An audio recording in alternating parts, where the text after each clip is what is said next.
जय श्री राधे कृष्णा। मित्रों, आपका हमारे चैनल हिंदू कथा सागर में हार्दिक स्वागत है। इस साल अहोई अष्टमी का व्रत 24 अक्टूबर को रखा जा रहा है। इस व्रत में अहोई माता की पूजा की जाती है। इस दिन महिलाएं अपनी संतान के लिए निर्जला व्रत करती हैं। शाम को तारों की छांव में कथा सुनकर तारों को अर्घ देकर व्रत खोलती हैं। इस साल यह व्रत 24 अक्टूबर को रखा जा रहा है। इस व्रत में अहोई माता की पूजा की जाती है। इस दिन महिलाएं अपनी संतान के लिए निर्जल व्रत रखती हैं। शाम को तारों की छांव में कथा सुनकर तारों को अर्घ देकर व्रत खोलती हैं। कई जगह तारा निकलने के बाद अहोई माता की पूजा शुरू होती है। पूजन से पहले पूजा वाली जगह को साफ करके पूजा का चौक पूरकर एक लोटे में जल भरकर उसे कलश की तरह चौकी के एक कोने पर रखते हैं और फिर पूजा करते हैं। इसके बाद अहोई अष्टमी व्रत की कथा सुनी जाती है। कथा पढ़ने के बाद आखिर में प्रार्थना करनी चाहिए कि जैसे माता ने उसकी संतान की रक्षा की वैसे ही सभी की रक्षा करें। आइए अब सुनते हैं अहोई माता की कथा।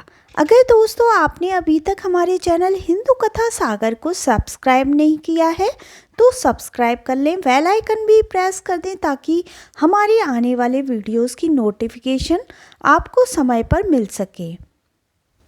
और कमेंट में जय अहोई माता की लिखना ना भूलें। जो भी भक्त हमारे वीडियो को लाइक करे, चैनल को सब्सक्राइब करे, अहोई माता उसकी संतानों के सभी कष्टों को दूर करें। कथा। प्राचीन काल में एक साहूकार था जिसके 7 बेटे और 7 बहुएं थीं। इस साहूकार की एक बेटी भी थी जो दीपावली में ससुराल से मायका आई थी। दीपावली पर घर को लीपने के लिए 7 बहुएं मिट्टी लाने जंगल में गईं तो ननद भी उनके साथ चली गई। दीपावली से पहले कार्तिक वधी अष्टमी को 7 बहुओं अपनी इकलौती नंद के साथ जंगल में मिट्टी लेने गईं। जहां से वे मिट्टी खोद रही थीं वहीं पर स्याहू सेह की माद थी।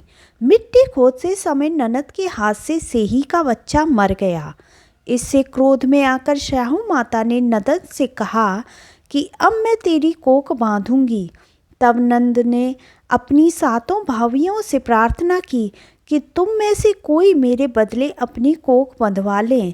सभी भाभियों ने अपनी कोख बंधवाने से मना कर दिया, लेकिन छोटी भाभी सोचने लगी अगर मैं कोख ना बंधवाऊंगी तो सासू जी नाराज होंगी। ऐसा विचार कर ननद के बदले छोटी भाभी ने अपनी कोख को बंधवा ली।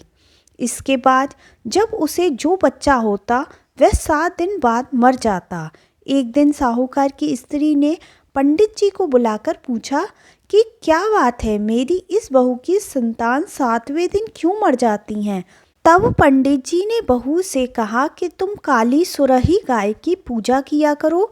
उन्होंने बताया कि दरअसल काली गाय स्याहू माता की भाईली है, वह तेरी कोख छोड़े तो तेरा बच्चा जिएगा।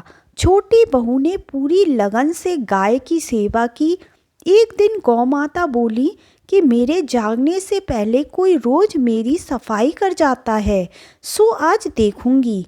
गौ माता खूब तड़के जागी तो क्या देखती हैं कि साहूकार के बेटी की बहू उसके नीचे सफाई आदि कर रही है। इससे गौ माता प्रसन्न हुई और बोली कि मैं तुझसे प्रसन्न हूँ, तुझे जो चाहिए वो मांग ले। तब साहूकार की बहू बोली कि साहू माता तुम्हारी भाईली है और उन्होंने मेरी कोख बांध रखी है, उनसे मेरी कोख को खुलवा दो। गौमाता ने कहा अच्छा। तब गौमाता 7 समुंदर पार अपनी भाईली के पास उसको लेकर चली। रास्ते में कड़ी धूप थी, इसलिए दोनों एक पेड़ के नीचे बैठ गईं। इतने में वहाँ एक सांप दिखाई दिया।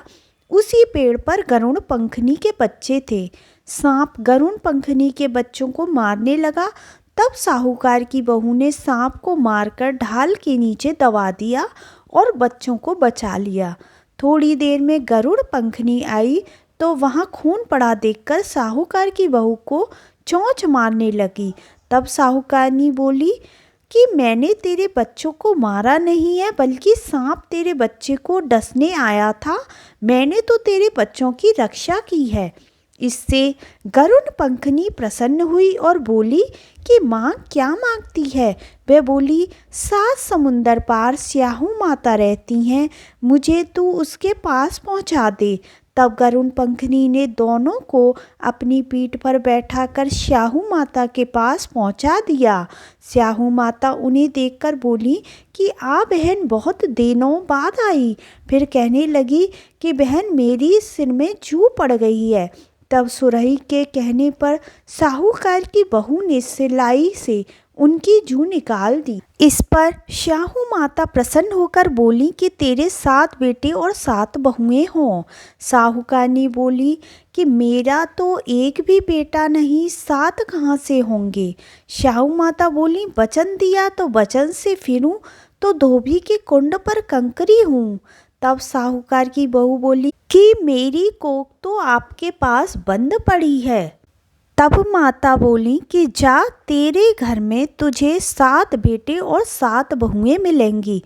तू जाकर उजमान करना, 7 अहोई बनाकर 7 कढ़ाई करना।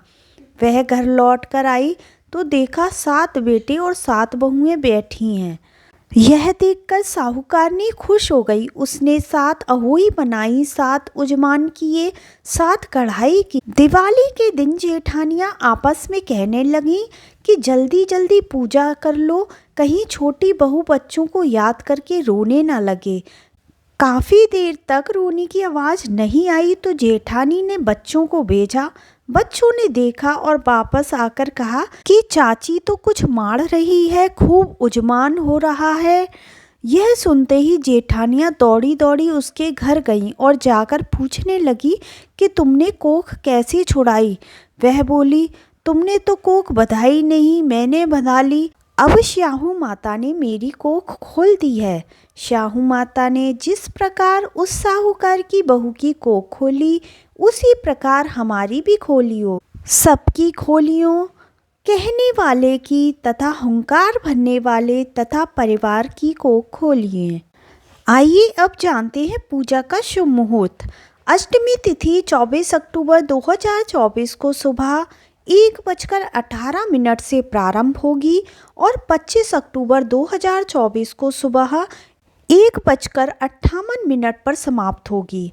अहोई अष्टमी पूजा मुहूर्त शाम 5:41 से शाम 6:58 तक है। अहोई अष्टमी के दिन बन रहे हैं यह शुभ मुहूर्त। ब्रह्म मुहूर्त 4:45 सुबह से 5:36 तक रहेगा। गोधूली मुहूर्त शाम 5:41 से शाम 6:07 तक रहेगा। गुरु पुष्य योग पूरे दिन रहेगा। सर्वार्थ सिद्ध योग पूरे दिन रहेगा।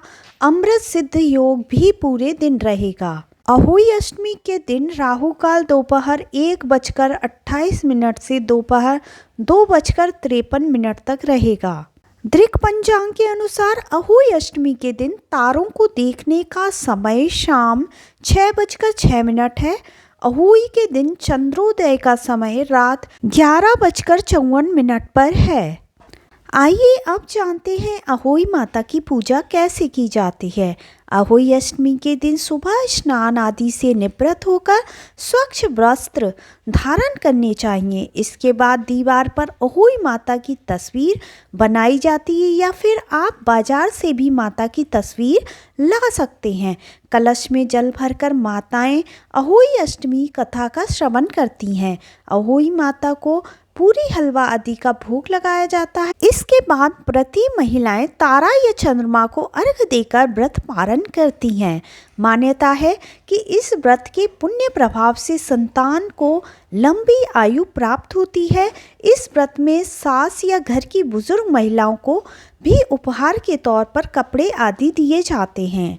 इस दिन अहोई माता की पूजा के लिए चांदी की एक अहोई भी बनाई जाती है, जिसे स्याहू भी कहा जाता है। उसमें चांदी के 2 मोती डलवाकर पूजा की जाती है। जिस तरह से गले में पहनने के लिए हार में पेंडल होता है, उसी तरह से चांदी की अहोई व चांदी के मोती पिरोने चाहिए। कथा सुनने के बाद इस माला को गले में पहन लें। दिवाली बाद किसी भी शुभ मुहूर्त में इस माला को गुड़ घी से पूजा करके उतारा जा सकता है। अगर दोस्तों आपको हमारी वीडियो पसंद आई तो चैनल को सब्सक्राइब करें, वीडियो को लाइक करें और कमेंट में जय अहोई माता अवश्य लिखें। अहोई माता अपना आशीर्वाद सभी पर बरसाएं। धन्यवाद।